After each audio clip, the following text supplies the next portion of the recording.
I suppose my husband discovered the male lubricant I had in my bag. Before you think the worst, I use it to give my best friend massages when he's feeling down. But apparently, instead of asking me like a mature adult, he decided to put superglue in the bottle. Now my hands are literally stuck to his little friend. Main story. Honestly, some people simply don't understand the depth of a truly platonic spiritual connection. I've been married to David for 7 years, and I have always been the pillar of our relationship, the one who brings the emotional intelligence to the table. David is a good man, I suppose, but he lacks that certain soul frequency that allows someone to understand that love isn't just about labels or contracts.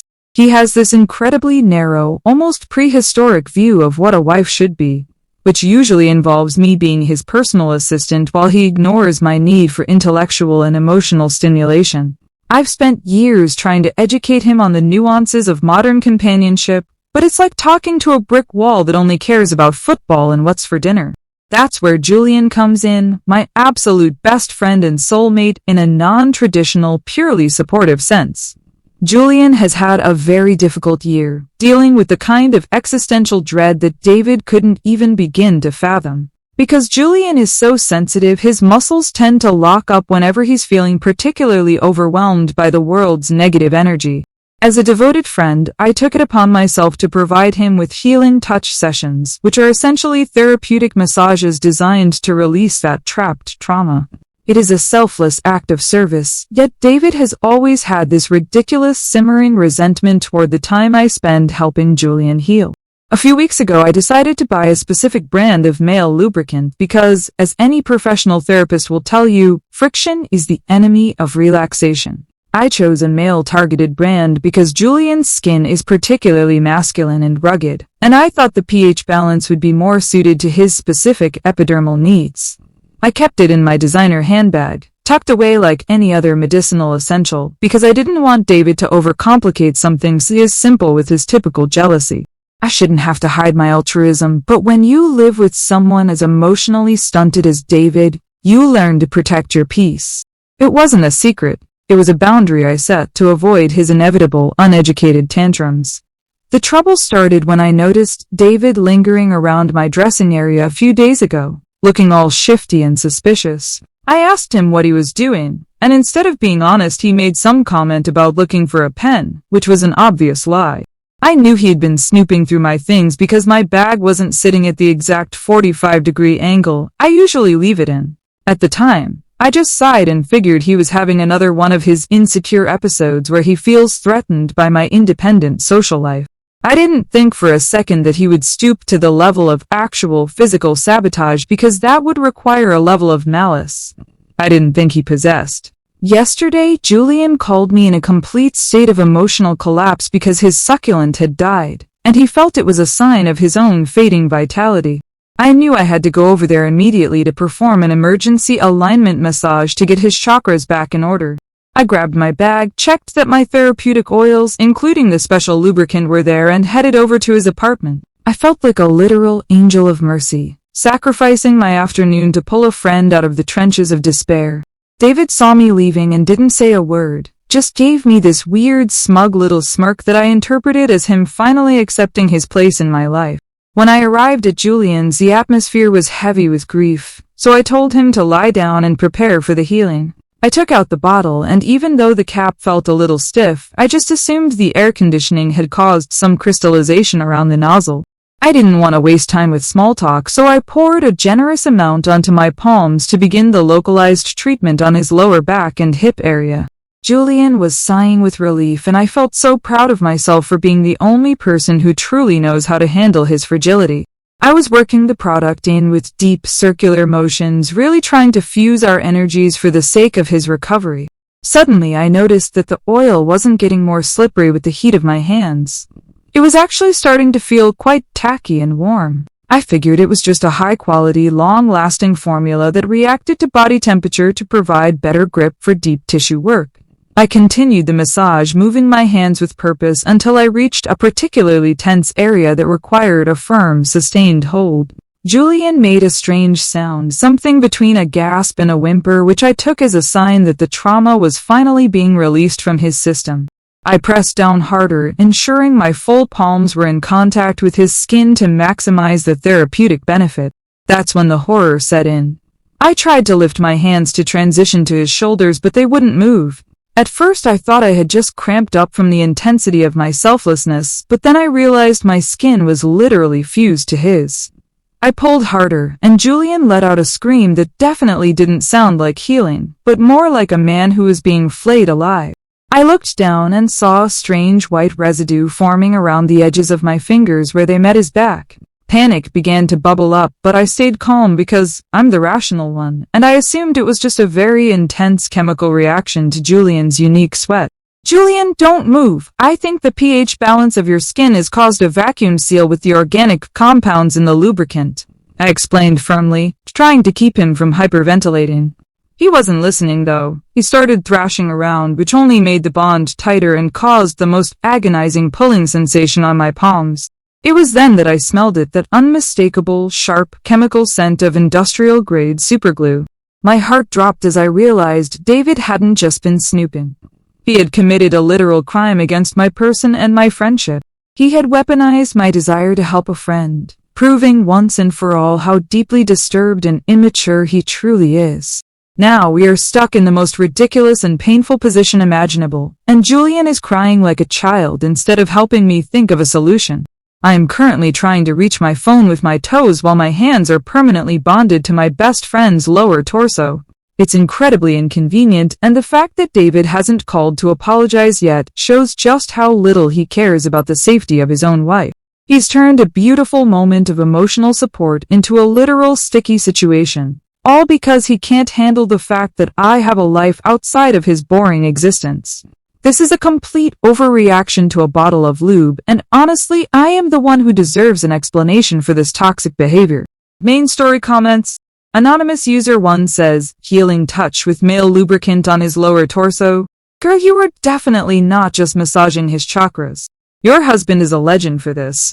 Ops reply, it's called therapeutic intimacy, something you clearly wouldn't understand with your basic mindset.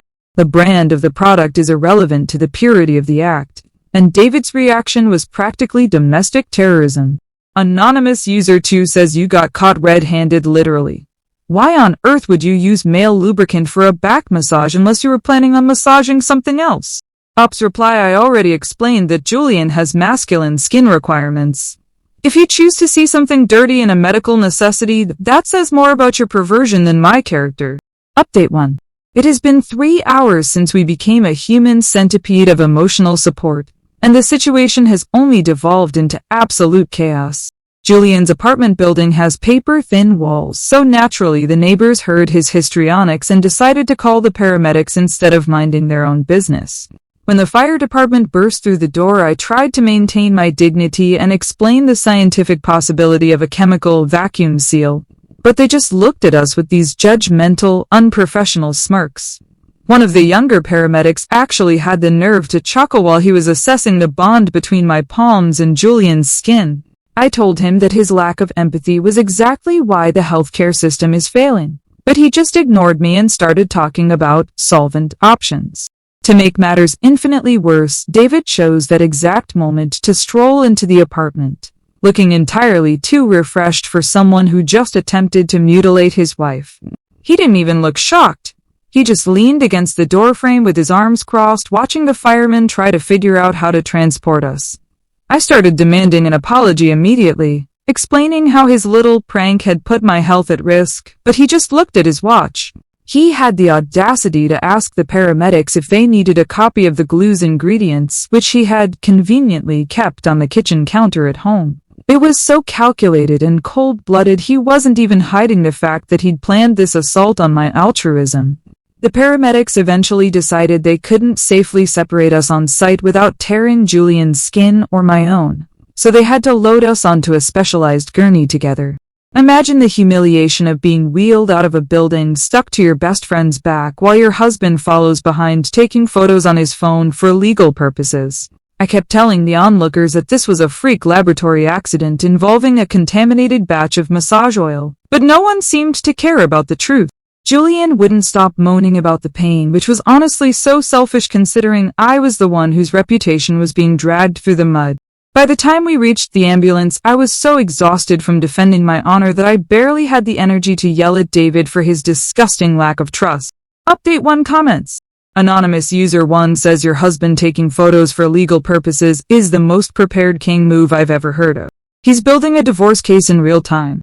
Ops reply, it's actually a violation of my privacy and a sign of his deep-seated obsession with controlling my narrative. He's not a king. He's a common saboteur who can't win an argument with logic, so he resorts to hardware store supplies. Anonymous user 2 says the paramedics were laughing because they know what male lubricant is used for, honey. Everyone knows. Ops reply, the paramedics were laughing because they are unprofessional bros who find tragedy amusing. I was there for a spiritual emergency, and their laughter only proves how toxic masculinity infects every level of society. Update 2. 5 hours later, we were finally in a private bay at the hospital. Though private is a strong word considering every nurse on the floor seemed to find an excuse to walk by our curtain. The doctor, a woman who looked like she hadn't slept since the 90s, spent 20 minutes lecturing me on the dangers of unconventional skin treatments instead of actually helping. I tried to explain that the lubricant was merely a carrier for the energy transfer, but she just sighed and started applying a foul-smelling acetone solution to the edges of my hands. The sensation was incredibly cold and stinging, yet I didn't complain once, proving that I have a much higher pain tolerance and moral standing than Julian. He, on the other hand, was crying so loudly that they actually offered him a sedative, which was a total waste of hospital resources. While we were waiting for the solvent to work its magic, David was sitting in the corner of the room, scrolling through his phone and occasionally letting out a dry, mocking laugh. I told him that his presence was creating a hostile healing environment, and that he should leave if he couldn't be supportive of my recovery. He finally looked up and said, I'm just waiting for the doctor to confirm the exact location of your hands so I can send the report to my lawyer. I was stunned by his cruelty. I'm lying here, chemically bonded to a friend in a medical crisis, and all he can think about is paperwork? I explained to him, very slowly as if he were a toddler, that my hands being there was a result of a massage technique, but he just held up a picture of the lubricant bottle and pointed to the label. The separation process was absolutely agonizing, and frankly, I blamed the hospital's budget cuts for the lack of better equipment. As the skin finally began to peel away, it felt like my palms were being scorched, and I'm certain I'll have permanent scarring that will remind me of David's betrayal every day. Julian was finally freed, but instead of thanking me for staying by his side during the ordeal, he immediately covered himself up and refused to look at me. He told the nurse he wanted to be moved to a different room because he felt violated by the whole situation. I was shocked by his ingratitude. I was the one who went over there to save his spirit, and now he's acting like I'm the problem just because the massage got a little sticky. Update 2 comments. Anonymous user 1 says even the best friend is turning on you now. That's when you know your healing touch story is absolute garbage. Ops reply, Julian is just in shock and experiencing a temporary ego death due to the trauma of the glue. He'll realize soon enough that I was his only true ally while everyone else was just gawking. Anonymous user 2 says the doctor was lecturing you because you're a liar, Ope. Carrier for energy transfer? You should write science fiction. Ops reply, it's not science fiction. It's holistic wellness. Just because your education stopped at high school doesn't mean the rest of us aren't exploring the boundaries of human connection. Update 3. 3 weeks have passed since the incident, and the world has truly shown its ugliest face to me. David moved out the very next morning, but not before emptying our joint savings account, which he claims is his settlement for the emotional distress I caused him. Can you imagine the narcissism? He's the one who used industrial adhesives on a human being, yet he's the one acting like the victim of a tragedy. I tried to call his mother to explain that her son has become a dangerous prankster, but she hung up on me after calling me a name that I won't even repeat. It's clear that the entire family is plagued by the same inability to see the truth that David suffers from. Socially, things have been even worse because David apparently shared those legal photos with our entire friend group before I could even explain the context. Now I'm being excluded from book clubs and brunch dates that I've attended for years. All because people are too small-minded to understand the nuances of my friendship with Julian. I even received a formal letter from the HOA about maintaining the moral standards of the community, which is clearly a targeted attack on my lifestyle. I've spent the last week drafting a very detailed response about the legalities of defamation, but my hands are still so sensitive from the acetone that I can barely type. It's a literal physical manifestation of the pain David has caused me. The most heartbreaking part, however, is that Julian has completely ghosted me and even blocked my number on everything. I heard through a mutual contact that he's telling people I trapped him and that he never even asked for the massage in the first place. The sheer audacity of that man to rewrite history when I was the one who brought the healing oils to his home out of the goodness of my heart is staggering. He's clearly being pressured by David or some other outside force to distance himself from me, probably because they're jealous of our spiritual bond. I'm now sitting in a half-empty house, surrounded by boxes, being punished for being the only person who dared to care too much. Update 3 comments. Anonymous user 1 says your friend, ghosting you is the loudest I was cheating confirmation I've ever heard. He's terrified of the lawsuit. Ops reply he's not terrified of a lawsuit. He's terrified of his own feelings and the societal pressure to conform to normal friendships. You're just projecting your own lack of loyalty onto a complex situation. Anonymous user 2 says the HOA getting involved is hilarious. You must have made a real scene in that ambulance. Ops reply the OFTA is a group of bored retirees with nothing better to do than police the lives of vibrant, independent women. Their moral standards are just a code for we hate anyone who doesn't live a boring, repressed life. Update 4. It has been 2 months now, and I've finally realized that some people are simply incapable of handling a woman of my caliber. I've spent a lot of time reflecting, and I've come to the conclusion that David and Julian were actually in a sort of silent pact to stifle my growth. David used the glue not out of jealousy but out of a desperate need to sabotage a connection he couldn't understand, and Julian's betrayal was just him folding under the pressure of David's aggressive mediocrity. They've both disappeared from my life, which is honestly a blessing in disguise because I don't need that kind of low vibrational energy dragging me down anymore. I've started a new blog dedicated to the perils of platonic altruism, where I share my story as a cautionary tale about how the world punishes true healers. I've also decided to sue the lubricant company because their packaging is clearly not secure enough if a layman like David could easily tamper with it and replace the contents. If the bottle had a tamper-evident seal that actually worked, none of this would have happened, and my hands would still be as smooth as the day I married that monster. My lawyer says I don't have a case, but I know he's just another man who's been intimidated by my resolve, so I'm currently looking for a female attorney who understands the nuances of product liability and emotional battery. I'm not doing it for the money. I'm doing it for the principle of the thing, and because someone needs to be held accountable for the fact that I'm currently single and living in a studio apartment. Sometimes I look at the faint red marks on my palms and I don't feel shame. I feel like a martyr for the cause of deep, meaningful friendship. I'm already scouted a new supportive friend at the local gym, a trainer named Marcus who seems to have a lot of muscle tension in his hamstrings that needs my unique touch. I've already bought a new bottle of massage oil, but this time I'm keeping it in a biometric safe that only responds to my fingerprint.